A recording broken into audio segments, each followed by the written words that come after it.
Hello students, आज हम practical के बारे में बात करेंगे। पार्ट सेकंड के लिए बीएससी पार्ट सेकंड के लिए हम आपको ई कंटेंट भेज रहे हैं थियोरी के, और प्रैक्टिकल का भी हमने भेजा है। लेकिन उससे पहले मुझे आप लोगों से बात करनी है प्रैक्टिकल के बारे में। मुझे स्केलेटन पेपर के बारे में आपसे बात करनी है कि किस तरह के सवाल आते हैं और कितने कितने नंबर के आते हैं, जिससे उस हिसाब से आप उसको तैयार कर सकें। जैसे आपके थ्योरी में 3 पेपर हैं। पहला पेपर है आपका मॉलिक्यूलर बायोलॉजी एंड बायोटेक्नोलॉजी।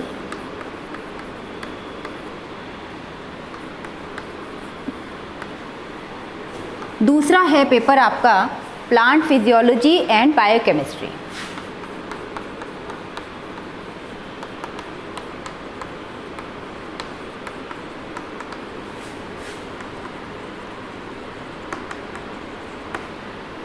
और तीसरा पेपर है टेरिडोफाइटा,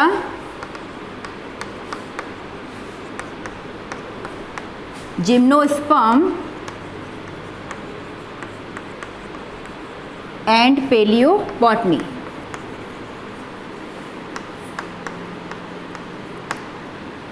तो ये 3 पेपर जैसे आपके थ्योरी में हैं, उसी तरीके से प्रैक्टिकल में भी इन सब का सिलेबस आपको कवर करना होगा। तो मॉलिक्यूलर बायोलॉजी एंड बायोटेक्नोलॉजी में हम डीएनए आइसोलेशन है, बायोटेक्नोलॉजी के इंस्ट्रूमेंट हैं या इक्विपमेंट्स हैं, या उनकी कुछ एक्सरसाइजेज हैं, वो पढ़ेंगे। प्लांट फिजियोलॉजी के अंदर हम फिजियोलॉजी से रिलेटेड, प्लांट फिजियोलॉजी से रिलेटेड, जैसे root pressure, transpiration, photosynthesis, respiration और इसके अलावा ग्रोथ। इसके साथ ही बायोकेमिस्ट्री में हमारे एंजाइम्स हैं, तो एंजाइम से रिलेटेड एंजाइमेटिक एक्टिविटी, इनके बारे में जितने भी इसके एक्सपेरिमेंट्स हैं वो हम डिस्कस करेंगे।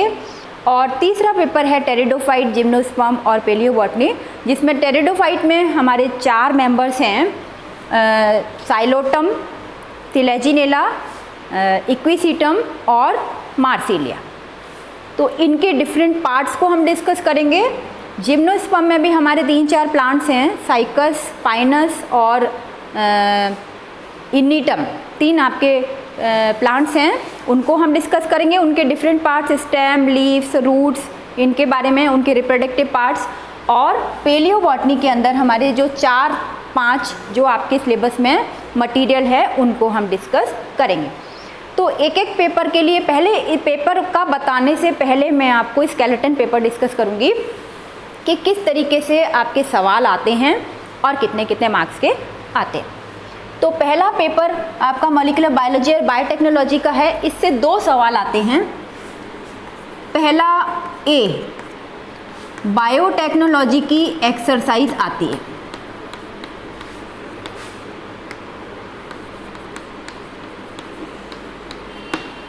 बायोटेक्नोलॉजी की कोई एक्सरसाइज आएगी जिसमें आपको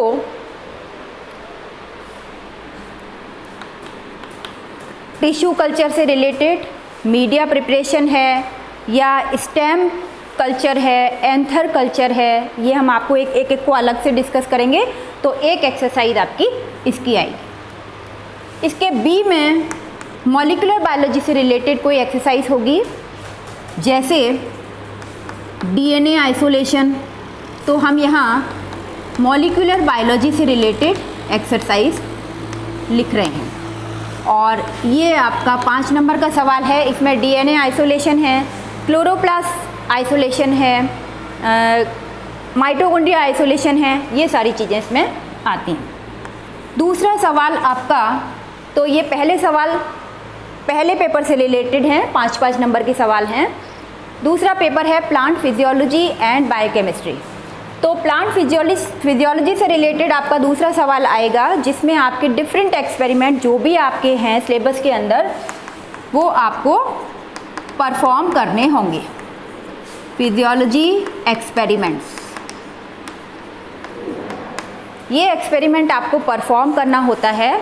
जैसे रूट प्रेशर का एक इक्विपमेंट आपको दे देंगे, अपरेटस आपके सेट करना होगा, और उसमें आपको बाकायदा उसके ऑब्जेक्टिव, देन इसका प्रिंसिपल यानी सिद्धांत, फिर उसको कैसे हम करते हैं, उसका मेथड यानी प्रोसीजर, उसको कैसे हम परफॉर्म करते हैं, उसका रिज़ल्ट क्या आता है, उसमें सावधानियां हमें क्या क्या बरतनी होती हैं, वो सब आपको लिखना होगा। रीडिंग आपको इसकी नोट करनी पड़ेगी। तो ये फिजियोलॉजी के एक्सपेरिमेंट्स हैं, बहुत सारे एक्सपेरिमेंट्स हैं जिनको हम अलग से डिस्कस करेंगे। ये आपको 7 नंबर का सवाल आता है। कोई भी एक एक्सपेरिमेंट, जैसे मैं उदाहरण के तौर पे कहूँ कि फोटोसिंथेसिस के लिए CO2 का होना आवश्यक है, तो इसके लिए आपको कौन सा एक्सपेरिमेंट देना होगा, वो आप याद करिए कि कौन सा एक्सपेरिमेंट है, उसको आपको लिखना है, डायग्राम बनाना है, उसको पूरा उसको जैसे ऑब्जेक्टिव उसका यानी उद्देश्य क्या है, देन उसका सिद्धांत क्या है, मेथड क्या है यानी प्रोसीजर क्या है, किस तरीके से आप उसे परफॉर्म करेंगे, देन उसमें क्या क्या सावधानियां बरतनी हैं, उसकी रीडिंग क्या आई यानी ऑब्जर्वेशन आपने क्या की, देन उसमें सावधानियां क्या क्या बरतनी हैं, ये सब आपको लिखना भी होगा परफॉर्म करने के साथ साथ। तो ये 7 नंबर का सवाल है। इसके बाद इसी पेपर में दूसरा है बायोकेमिस्ट्री। तो बायोकेमिस्ट्री के लिए इसका तीसरा सवाल आता है बायोकेमिकल टेस्ट, जिसमें आपको 3 नंबर का सवाल होगा, कार्बोहाइड्रेट या प्रोटीन, लिपिड्स, इसका कोई टेस्ट करना होगा। बहुत सारे टेस्ट आप पढ़ेंगे और उन टेस्ट में से केवल एक टेस्ट हम इसमें लिखने के लिए आपको बोलते हैं, लेकिन वो आपको परफॉर्म करना होता है। तो ये आपका 3 नंबर का सवाल है। तीसरे पेपर को कवर करते हुए चौथा सवाल है टेरिडोफाइट से रिलेटेड। कोई भी टेरिडोफाइट, जो कि 4 टेरिडोफाइट आपके सिलेबस में हैं, जैसे साइलोटम, सिलेजिनेला, इक्विसिटम और मार्सिलिया, जैसे हमने बताए थे अभी आपको। तो ये 4 जो टेरिडोफाइट हैं आपके सिलेबस में, उनके डिफरेंट पार्ट्स भी आपको पढ़ने हैं, वो हम अभी बाद में डिस्कस करेंगे इनको।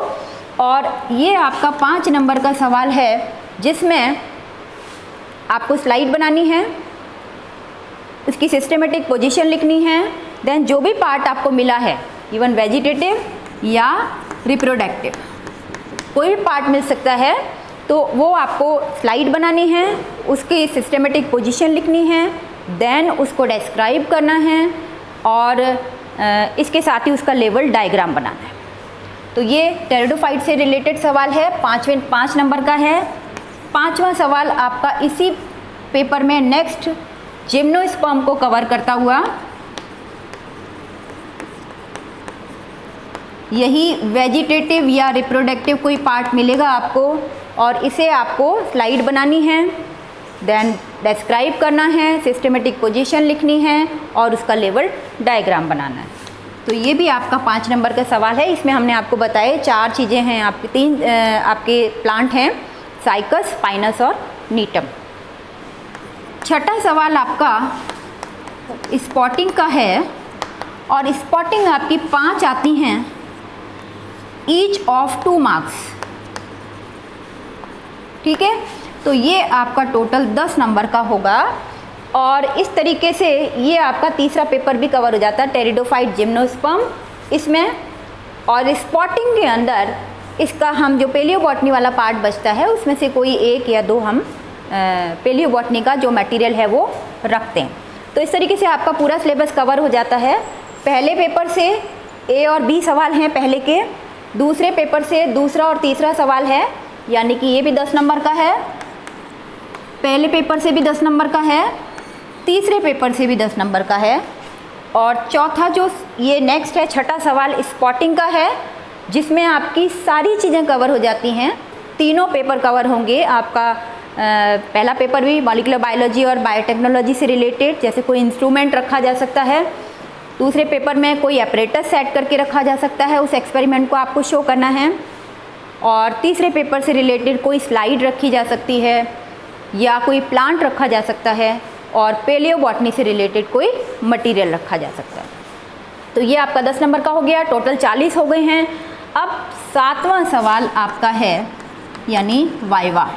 वाइवा आपका 5 नंबर का होगा, जो एग्जामिनर द्वारा लिया जाएगा, और 8वां आपकी रह जाती है रिकॉर्ड, जो हम आपको प्रिपेयर करने के लिए कह रहे हैं। तो रिकॉर्ड जो आप 5 नंबर का आप पूरा काम करोगे रिकॉर्ड के अंदर, तो ये अब आपको काम शुरू करना है। ये तो स्केलेटन पेपर हमने डिस्कस किया है, अब हम बताएं आपको कि पहले पेपर से रिलेटेड क्या क्या चीज़ें आपको, क्या क्या मटेरियल आपको या क्या क्या एक्सपेरिमेंट आपको रिकॉर्ड के अंदर करने हैं।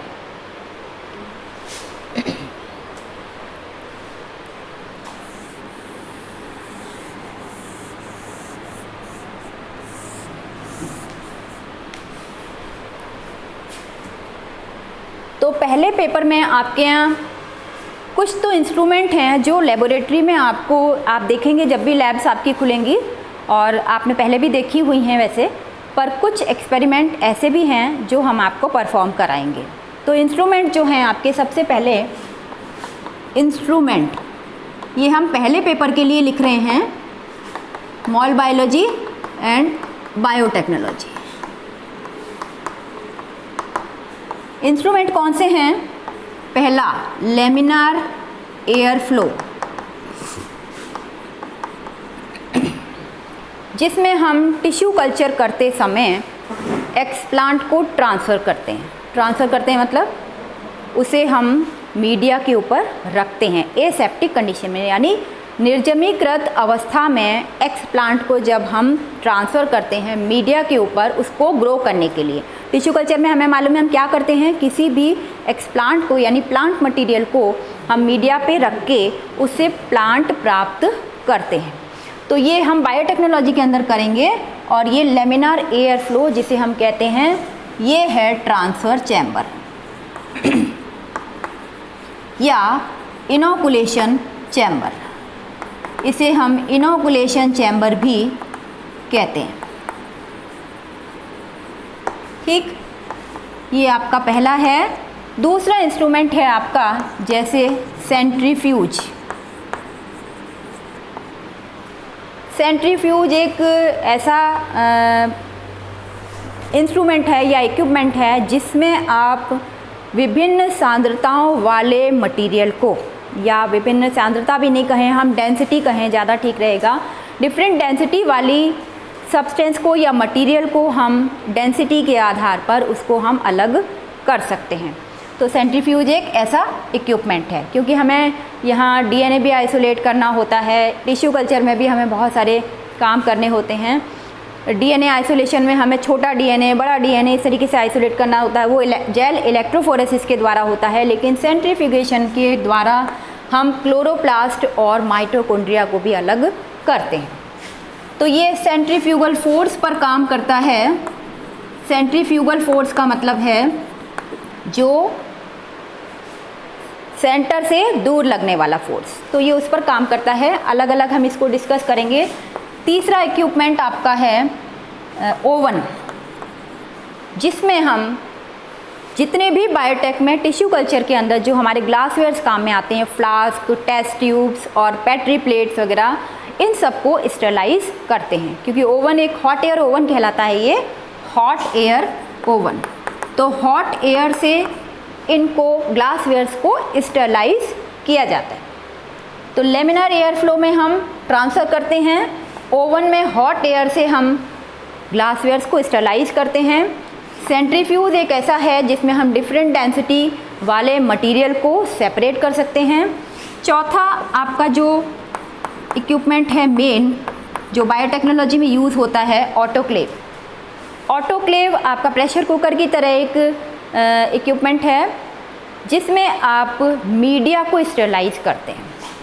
मेनली हम इसमें मीडिया स्टेरलाइजेशन करते हैं, क्योंकि ये सारे काम, टिश्यू कल्चर वाले सारे काम आपको एसेप्टिक कंडीशन में करने होते हैं, यानी निर्जमीकृत अवस्था में करने होते हैं। इसलिए ऑटोक्लेव में हम मीडिया को स्टेरलाइज करते हैं। ग्लासवेयर्स को हम ओवन में स्टेरलाइज करते हैं, तो ये आपका ओवन हो गया। और ऑटोक्लेव एक प्रेशर कुकर जैसा इंस्ट्रूमेंट है या इक्विपमेंट है, लंबा सा, जो एल्युमिनियम की, जिसके अंदर पूरी सिलेंड्रिकल स्ट्रक्चर होती है और उसमें प्रेशर और स्टीम से प्रेशर बनता है, टेम्परेचर फिक्स होता है, वाटर की बॉइलिंग से स्टीम बनती है और स्टीम स्टेरलाइजेशन उसके अंदर होता है। तो मीडिया स्टेरलाइज हम उसके अंदर करते हैं। क्यों? क्योंकि मीडिया हमारा लिक्विड होता है और लिक्विड मीडिया को स्टेरलाइज करने के लिए हमें स्टीम की आवश्यकता पड़ती है। स्टीम क्योंकि अंदर तक किसी चीज़ को भेज देती है, तो जो मीडिया लिक्विड मीडिया को अंदर तक वो स्टरलाइज कर देता है, ऑटोक्लेव। नेक्स्ट आपका है इंस्ट्रूमेंट इंक्यूबेटर। इंक्यूबेटर का मतलब क्या है? इंक्यूबेशन शब्द आपने सुना है। इंक्यूबेशन क्या है? जैसे बच्चे पैदा होते हैं, छोटा यदि आपका प्री मैच्योर बच्चा है तो उसको डॉक्टर कहता है इंक्यूबेशन में रखा है साहब, इंक्यूबेटर पे रखा है। इंक्यूबेटर क्या चीज़ है? कि उसको वो टेम्परेचर मिल जाए जो उसको माँ के गर्भ में मिल रहा था। उसको क्योंकि प्री मैच्योर बच्चा है, बाहर आ गया है, तो इसलिए उसको वो टेम्परेचर मिल जाए। यहाँ पर हम किस लिए यूज़ करते हैं? प्लांट मटेरियल जो हम टिश्यू कल्चर में यूज़ कर रहे हैं एक्सप्लांट को एम्ब्रियो बनाने के लिए, यदि कोई पर्टिकुलर टेम्परेचर चाहिए, जैसे हम सर्दी की कोई सीज़न वाली कोई क्रॉप का एक्सप्लांट लेते हैं और उसे ग्रो करना चाहते हैं और गर्मियों में ग्रो करना चाह रहे हैं, तो क्या हम टिश्यू कल्चर के माध्यम से हम ये चाहते हैं कि वो एक सीज़न वाला उसमें बैरियर न रहे। लेकिन यदि सीज़न वाला बैरियर है तो हम उसमें काम नहीं कर सकते। तो सीज़न के बैरियर को हटाने के लिए हम सर्दी वाली चीज़ को गर्मी में ग्रो कर सकते हैं, गर्मी वाली को सर्दी में ग्रो कर सकते हैं। वो केवल इंक्यूबेटर के माध्यम से होता है, क्योंकि उसमें हम टेम्परेचर एक फिक्स सेट कर देते हैं और हमारा उसके अंदर वो चीज़ ग्रो कर जाती है। नेक्स्ट है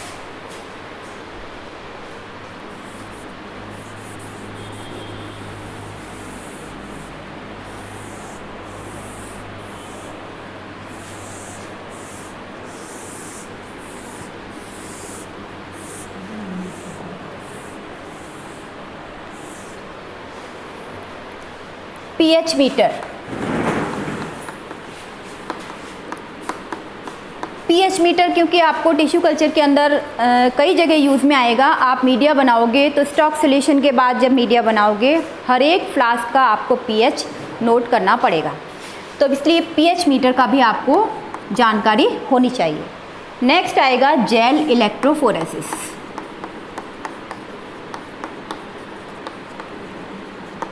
इसके साथ में स्पेक्ट्रोफोटोमीटर और काम में आता है, जिसमें आपको किसी भी ऑप्टिकल डेंसिटी जिसकी नोट करनी होती है तो उसमें भी काम में आता है। जेल इलेक्ट्रोफोरेसिस हम क्यों यूज़ करते हैं? डीएनए आइसोलेशन के लिए। और स्पेक्ट्रोफोटोमीटर हमें टिश्यू कल्चर में जब हमें मीडिया बनाएंगे तो उसमें ऑप्टिकल डेंसिटी हमें नोट करनी पड़ेगी, और कोई भी जब हम मटेरियल उसमें यूज़ करेंगे तो उसकी ओडी निकालने के लिए हमें स्पेक्ट्रोफोटोमीटर की ज़रूरत पड़ेगी। तो एक तो ये इंस्ट्रूमेंट आपके इंस्ट्रूमेंट हैं जो हमने आपको बताया, laminar air flow, centrifuge, oven, autoclave, incubator, pH meter, gel electrophoresis and spectrophotometer. ये तो इंस्ट्रूमेंट है जो आप बायोटेक्नोलॉजी में और मॉलिक्यूलर बायोलॉजी के एक्सपेरिमेंट्स के लिए यूज़ करेंगे। इसके अलावा कुछ एक्सरसाइजेज हैं, जैसे पहली है मीडिया प्रिपरेशन।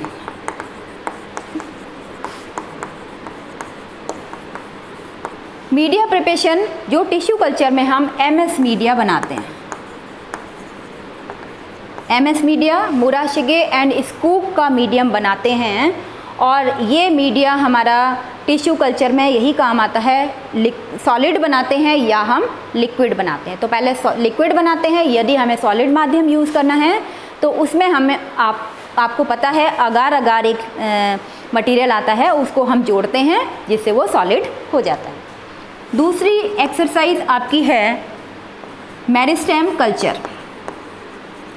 मेरिस्टेम कल्चर या ये कहो कि टिप कल्चर। टिप कल्चर क्या है? मेरिस्टेम क्या है? हम प्लांट की यहाँ बात कर रहे हैं तो प्लांट में आपका रूट का टिप और शूट का टिप, ये मेरिस्टेम है, मेरिस्टेमेटिक रीजन है। और क्योंकि वो टिप रीजन ही हमें मीडिया पे रखना है और मीडिया पे रख के उसको हमें कल्चर करना है, प्लांट में परिवर्तित करना है, तो ये हम कर सकते हैं मेरिस्टेम कल्चर के द्वारा। इसमें कुछ और चीज़ें आएंगी, ओवरी कल्चर, एंथर कल्चर, बहुत सारी हैं, न्यूसेलस कल्चर है, ओव्यूल कल्चर है, कई सारी चीज़ें आती हैं जिसमें आपको सबसे ज़्यादा यूज़फुल है मेरिस्टेम कल्चर और ज़्यादातर आपको परफॉर्म यही करना होता है। तीसरी एक्सरसाइज आपकी है डीएनए आइसोलेशन। तो वो डीएनए आइसोलेशन आपको जेल इलेक्ट्रोफोरेसिस के द्वारा करना होगा। तो ये अपने बायोटेक्नोलॉजी और मॉलिक्यूलर बायोलॉजी से रिलेटेड इंस्ट्रूमेंट और एक्सरसाइजेज, ये आपको काम प्रैक्टिकल के अंदर करना है। और ये रिकॉर्ड आपको हमने पहले ही बता दी थी, कंटेंट के साथ हमने भेजा था। आपकी 150 पेजेस की ज़्यादातर यूज़ की जाएगी, उतनी मोटी आपके लिए काफ़ी है, जिसमें एक लाइनदार पेज हो और एक प्लेन पेपर हो। इस तरह की रिकॉर्ड आप ले लीजिए और सबसे पहले मॉलिक्यूलर बायोलॉजी और बायोटेक्नोलॉजी का काम शुरू कर दीजिए। जब भी आपकी लैब्स खुलेंगी, इन एक्सपेरिमेंट्स को हम आपको परफॉर्म करके दिखाएंगे, डेमोस्ट्रेट करेंगे। Thank you.